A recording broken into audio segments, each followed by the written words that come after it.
And I will end the war in Ukraine. Should have never started. If I were president, would have never started.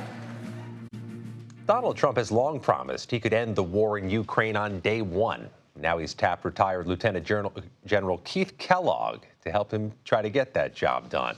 Kellogg served as chief of staff on the National Security Council during the first Trump administration and was also Vice President Mike Pence's national security advisor. Let's bring in our reporter panel tonight, Tom LoBianco and Mia McCarthy. Tom is co-founder, national political reporter for 24-Site News, and Mia is politics reporter for Politico. Thank you both. Tom, let's start off with Trump's promise to end the wars abroad. What do you make of the pick of Keith Kellogg as special envoy for Ukraine and Russia as part of getting that job done? Yeah, Kellogg's a very interesting selection coming out of the America First Policy Institute. Certainly, the first Trump administration. We all know him as then Vice President Mike Pence's national security advisor. But folks inside Trump world will tell you that he was an early supporter of Trump, and even during the Republican primary, he actually backed Trump over Pence. Now, he's a little bit more of a traditional, conservative war hawk, so to say. He does not seem to come out of that fold of Tucker Carlson, Tulsi Gabbard, Russia adjacent style. And it's certainly interesting seeing him picked over Rick Grinnell, who had been floated as that possibly for that envoy to Russia and Ukraine. Did that selection surprise you at all? Late in the game here, in these, as things have sort of normalized, so to say, and I use that term loosely, referring to all Trump administrations.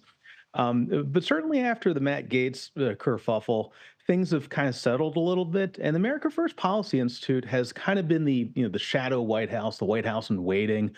And he's been very close with that wing of Trump world. So this seems to signal more of a normalizing and a stabilizing of these selections. Mia, I want to pivot to you. Your new reporting on Trump's incoming national security advisor designee working well with the current one, Jake Sullivan. It was a striking headline we saw from your reporting. Tell us more about it. Sure. So Mike Waltz, he's a Florida congressman who's been tapped as Trump's national security advisor. He said in an interview over the weekend on Fox that he was working with current national security advisor Jake Sullivan. It was definitely, a little bit different than some of the headlines we've been seeing recently. But I think the message that Waltz was really trying to portray, especially to foreign adversaries, was that this is not a time for foreign adversaries to have any funny business going on. I think they were trying to portray the message that, they are working together. This is not a transitionary period of chaos, especially in regards to national security issues and especially in regards to our foreign adversaries. It's been a real intense few weeks. You've been covering the Trump transition, and it's coming at us like a fire hose. We noted the recent estimated total of popular vote is that Donald Trump won by about 1.6% overall nationwide. And the Trump team argues that that's a mandate. Mia, what did the recent picks in this transition indicate to you about how he's going to govern with that mandate moving forward? Yeah, I think these picks so far, especially, first with the Matt Gaetz kerfuffle, that was almost in some ways a way of testing that mandate. There were plenty of lawmakers that I had talked to who said that they were planning on supporting any, cabinet picks that Trump put forward because he had this mandate.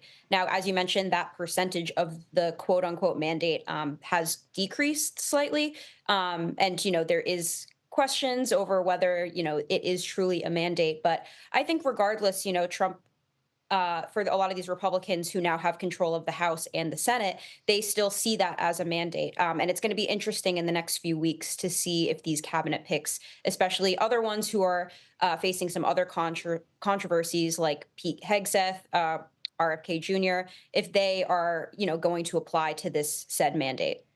Tom, let me bounce that same question off of you. Are you detecting any roadmap Trump's laying out for how he's actually going to govern? Roadmaps and Trump are not necessarily two things we consider together very often. But it has been very fascinating to me in terms of these nominations and the types of people who are being floated now, as Mia noted here, that A lot of it seems to be reflective of the Senate's response.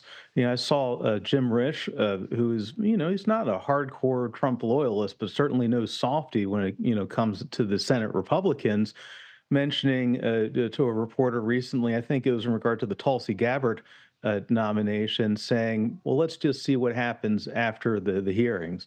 And that goes to, just a few weeks ago, and this goes to the overall question of a mandate.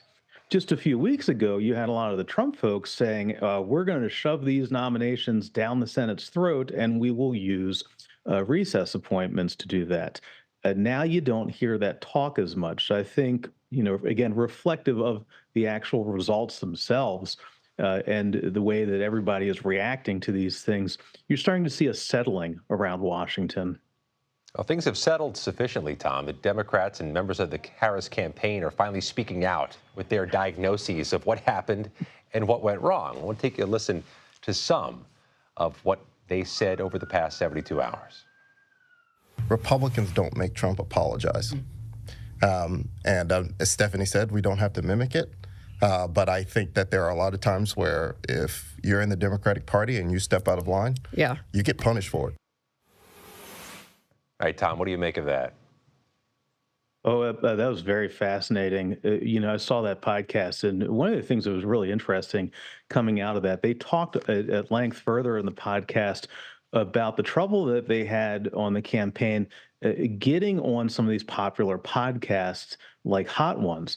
And a lot of podcasters were saying that they just didn't want to get involved in politics. And I think that this gets to, it's two different cultures. When you look at Democrats and Republicans, it gets to a lot of the problems that the Democrats and the center left are dealing with right now is how do you get through to culture, particularly in a time when Joe Rogan and Dana White and Theo Von are very much ensconced on the right and very happy to be a part of that, but not so much kind of your center-left podcasters.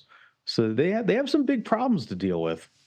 To mention any number of progressives and Democrats tuning out politics right now because of the results of the election. And Mia, let me ask you this. We've heard so much about Pete Hegseth and Tulsi Gabbard to a degree. You're watching the transition and the choices from Donald Trump. Any other names that are on your radar as potential friction points when the new Congress takes over January 3rd?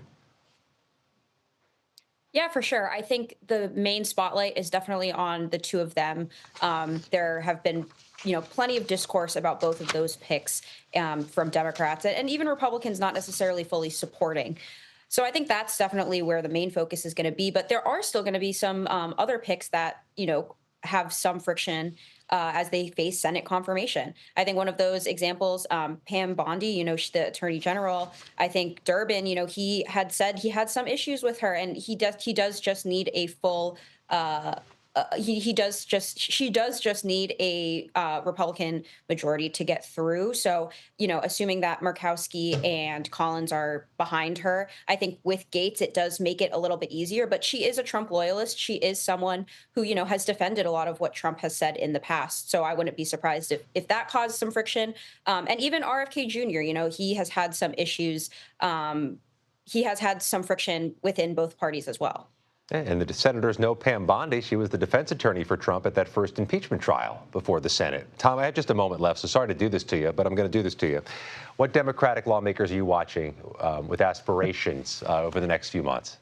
Yeah, absolutely. Hakeem Jeffries, very tight as minority leader, very tight margin, could become speaker depending upon the next election.